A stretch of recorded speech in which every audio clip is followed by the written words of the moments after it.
மேற்கு வங்க மாநிலத்திற்கும் வங்கதேச நாட்டிற்கும் இடையே கரை கடந்த ரீமல் புயல் பலத்த காற்று மழையுடன் தீவிர புயலாக கரையை கடந்தது. முழுவதுமாக கரையை கடக்க 4 மணி நேரமானது. ரீமல் புயல் முன்னெச்சரிக்கை நடவடிக்கைகள் தொடர்பாக டெல்லியில் பிரதமர் நரேந்திர மோடி ஆலோசனை. தேவையான ஏற்பாடுகளை செய்யுமாறு அதிகாரிகளுக்கு அறிவுறுத்தல். ரீமல் புயல் காரணமாக கொல்கத்தா விமான நிலையத்தில் முடங்கிய விமான சேவைகள். உள்ளூர் மற்றும் வெளிநாடுகளுக்கான 394 விமான சேவை ரத்து. தமிழ்நாட்டில் இன்று முதல் 6 நாட்களுக்கு ஓரிரு இடங்களில் இடியுடன் கூடிய மழை பெய்யக்கூடும். வானிலை ஆய்வு மையம் அறிவிப்பு. தமிழ்நாட்டில் பகல் நேர வெப்பநிலை பொதுவாக 2 முதல் 3 டிகிரி செல்சியஸ் வரையில் அதிகரிக்கக்கூடும். வானிலை ஆய்வு மையம் தகவல்.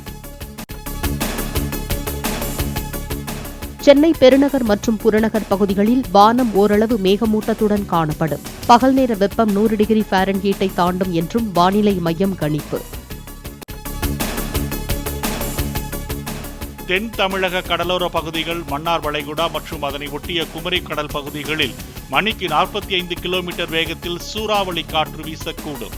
குறிப்பிட்ட பகுதிகளுக்கு மீனவர்கள் மீன்பிடிக்க செல்ல வேண்டாம் என வானிலை மையம் அறிவுறுத்தல்.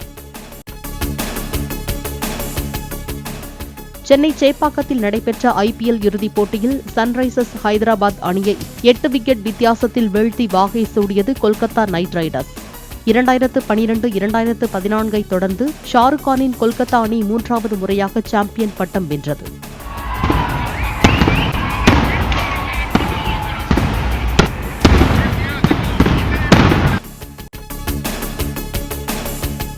கொல்கத்தா அணியிடம் வெற்றி வாய்ப்பை தவறவிட்டதால் கண்ணீர் ததும்பி நின்ற ஹைதராபாத் அணி உரிமையாளர் காவ்யா ஐபிஎல் இறுதிப் போட்டி வரை அணியை அழைத்து வந்த வீரர்களை கண்ணீர் மல்க கைகளை தட்டி பாராட்டினார்.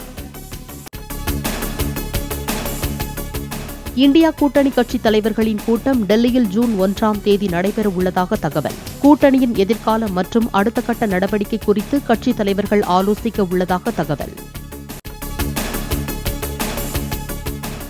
கொடைக்கானல் பிரைன் பூங்காவில் நடைபெற்று வந்த 10 நாள் மலர் கண்காட்சி மற்றும் கோடை விழா நிறைவு.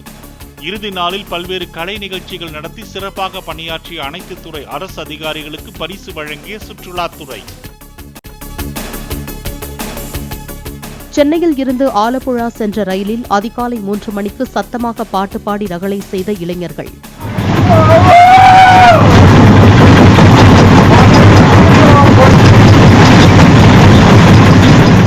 தட்டி கேட்ட பயணியை தாக்கிய புகாரில் போதை இளைஞர்கள் 2 பேர் கைது.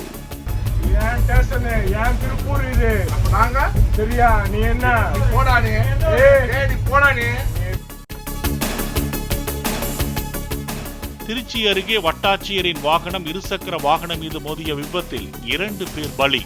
வட்டாட்சியர் பயணிக்காத நிலையில் மது போதையில் வாகனத்தை ஓட்டியவர் மீது வழக்கு பதிவு. அதிக கொழுப்பு, அதிக சர்க்கரை, அதிக உப்பு சேர்த்து வீட்டில் தயாரிக்கப்படும் உணவுகள் கூட உடலுக்கு தீங்கு, குடல் நுண்ணுயிரிகளை பாதிக்கும் என்று இந்திய மருத்துவ ஆராய்ச்சி கவுன்சில் ஆய்வில் தகவல். பீகாரில் முழு மது விலக்கு அமல் செய்யப்பட்ட 5 ஆண்டுகளில் குடும்ப வன்முறை பெருமளவு குறைந்து விட்டதாக ஆய்வில் தகவல். தினசரி அல்லது வார இறுதியில் மது குடித்து வந்த 24 லட்சம் பேர் முற்றிலும் அதை மறந்துவிட்டதாகவும் அறிக்கை. கடும் போட்டி காரணமாக ஸ்மார்ட் வாட்ச், ப்ளூடூத் ஹெட்போன் உள்ளிட்ட மின்னணு பொருட்கள் விலை இதுவரை இல்லாத வீழ்ச்சி. 1க்கு 1 இலவசம், 60% வரை தள்ளுபடி என தயாரிப்பு நிறுவனங்களின் போட்டியால் நுகர்வோருக்கு பலன். உஸ்பெகிஸ்தானில் நடைபெற்று வரும் ஆசிய சாம்பியன்ஷிப் போட்டியில் இந்தியாவுக்கு முதல் தங்கப் பதக்கம். வால்ட் பிரிவில் இந்திய வீராங்கனை தீபா கர்மாக்கர் 13.566 புள்ளிகள் பெற்று தங்கம் வென்றார். மலேசிய மாஸ்டர்ஸ் பேட்மிண்டன் போட்டியில் வெள்ளி வென்றார் இந்தியாவின் PV சிந்து. ஆட்டத்தின் முதல் செட்டை கைப்பற்றிய நிலையில் அடுத்த 2 செட்களை சீன வீராங்கனையிடம் பறிகொடுத்ததால் 2ஆம் இடம். முன்னாள் கிரிக்கெட் வீரர் சச்சின் டெண்டுல்கரின் தந்தை ரமேஷ் டெண்டுல்கரின் 25வது நினைவு தினம். தனது 26வது வயதில் தம்மை விட்டு பிரிந்த தந்தையின் வழிகாட்டுதலை பின்பற்றி செயல்படுவதாக சச்சின் உருக்கத்துடன் பதிவு.